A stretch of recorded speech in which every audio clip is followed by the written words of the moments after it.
ہماری آج کی ویڈیو کا موضوع سلطنت عثمانیہ کا 10واں سلطان سلطان سلیمان دی میگنیفیسنٹ ہوں گے۔ دی میگنیفیسنٹ کا مطلب ہے عالیشان۔ سلطان سلیمان کے علاوہ یہ لقب دنیا کے کسی بادشاہ کو نصیب نہ ہوا، اور بے شک سلطان سلیمان اپنے وقت کے تمام بادشاہوں اور سرداروں میں نمایاں حیثیت رکھتے تھے۔ آپ کا دور نہ صرف سلطنت عثمانیہ کے اہم ترین دور میں شمار ہوتا ہے، بلکہ یہ دنیا کی تاریخ کی انتہائی اہم ترین ادوار میں سے ایک ہے۔ یہ وہ دور تھا جب یورپ کی چھوٹی چھوٹی ریاستیں اپنی آپسی لڑائیاں ختم کر کے ایک بڑے سلطنت میں تبدیل ہو چکی تھی، جو جرمنی، آسٹریا اور اسپین کے علاقوں پر مشتمل تھی۔ یہاں کا بادشاہ چارلز دی ففتھ تھا۔ اسپین سے مسلمانوں کو نکالا جا چکا تھا۔ فرانس مستحکم ہو کر دنیا کے دوسرے ممالک کو فتح کرنے نکل پڑا تھا۔ ان کی افواج میں بھی نمایاں ترقی رونما ہو چکی تھی۔ آتشی اسلحے کا استعمال اپنے عروج پر تھا، اور ان تمام تبدیلیوں میں یورپ کی اقوام میں عثمانیوں سے ٹکرانے کے لیے ایک جوش و ولولہ بھر دیا تھا۔ دوسری طرف ایران کی وسیع سلطنت عثمانیوں سے دشمنی پر آمادہ تھی۔ ان تمام عناصر کے باوجود سلطنت عثمانیہ کی قوت و طاقت میں مسلسل اضافہ ہی ہوتا گیا، بلکہ عثمانیوں نے 16ویں صدی عیسوی کے دوران ایسی فتوحات حاصل کی جن کی مثال تاریخ میں نہیں ملتی۔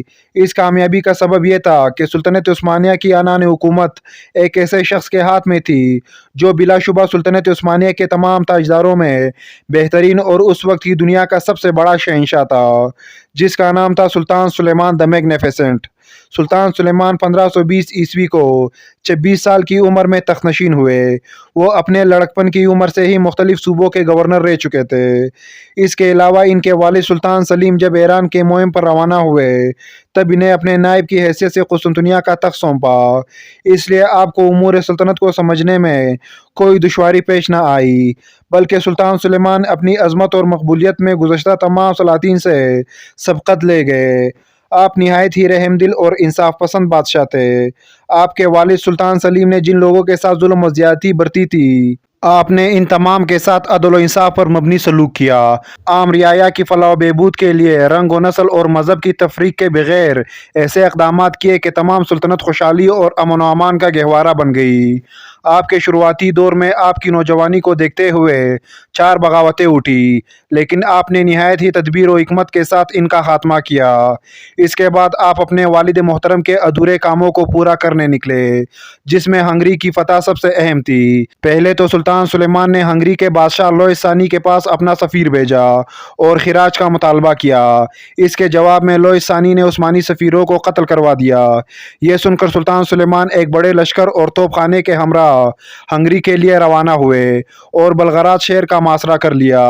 یہ وہ شہر تھا کہ جس نے سلطان محمد فاتح جیسے عظیم سالار کو بھی پسپا ہونے پر مجبور کر دیا تھا۔ سلیمان نے اسے 7 روز کی مسلسل گولے باری کے بعد فتح کر لیا۔ مزید آگے بڑھنے کے بجائے سلطان سلیمان نے پہلے جزیرہ روڈوس کو فتح کرنا ضروری سمجھا۔ اس جزیرے پر ایک مسیحی حکومت قائم تھی اور یہ لوگ عثمانی ساحلوں پر لوٹ مار کرتے رہتے۔ یہ بھی وہ مقام تھا جہاں اس کے اجداد مسلسل کوششوں کے باوجود قبضہ نہ کر پائے تھے۔ سلطان سلیمان نے 300 جہازوں کا بیڑا اس کے طرف روانہ کیا اور خود بھی 1 لاکھ فوج کے ہمراہ خشکی کے راستے سے روانہ ہوئے۔ یہ محاصرہ 5 مہینے جاری رہا اور بالآخر روڈوس کی فتح پر ختم ہوا۔ روڈوس کی فتح کے کچھ عرصے بعد مصر کے گورنر نے عثمانیوں کے خلاف بغاوت کر دی۔ سلطان سلیمان نے اپنے وزیر اعظم ابراہیم پاشا کو بغاوت روکنے مصر روانہ کیا اور خود شکار کے غرض سے ادرنا چلے گئے۔ اس دور میں ینیچری فوج کی طاقت اپنے عروج پر تھی۔ یہ فوج ایک ایسی جن کی شکل اختیار کر چکی تھی جسے قابو میں رکھنے کے لیے اسے مصروف رکھنا ضروری تھا۔ سلطان سلیمان کو قسطنطنیہ میں نہ پا کر ینیچری نے شہر میں لوٹ مار مچا دی اور کئی عمرا کے گھروں کو لوٹ لیے۔ یہ خبریں سن کر سلطان سلیمان ادرنا سے واپس قسطنطنیہ آئے اور باغی سرداروں کو سزائیں دی۔ کچھ عرصہ تیاری کے بعد سلطان نے ہنگری پر حملے کی منصوبہ بنایا۔ آپ 1 لاکھ فوج اور 300 توپوں کے ہمراہ ہنگری کے لیے روانہ ہوئے۔ 1526 عیسوی میں باکس کے میدان میں یہ تاریخی جنگ رونما ہوئی۔ عثمانی قوت اور جدید توپ خانے کے سبب 2 گھنٹے سے بھی کم وقت میں ہنگری کی قسمت کا فیصلہ ہو گیا۔ ہنگری کا بادشاہ لوئے اپنا تمام وزیروں کے ساتھ مارا گیا۔ اب سلطان ہنگری کے دارالحکومت بودھا پہنچے، کیونکہ ہنگری کے بادشاہ کی کوئی اولاد نہ تھی،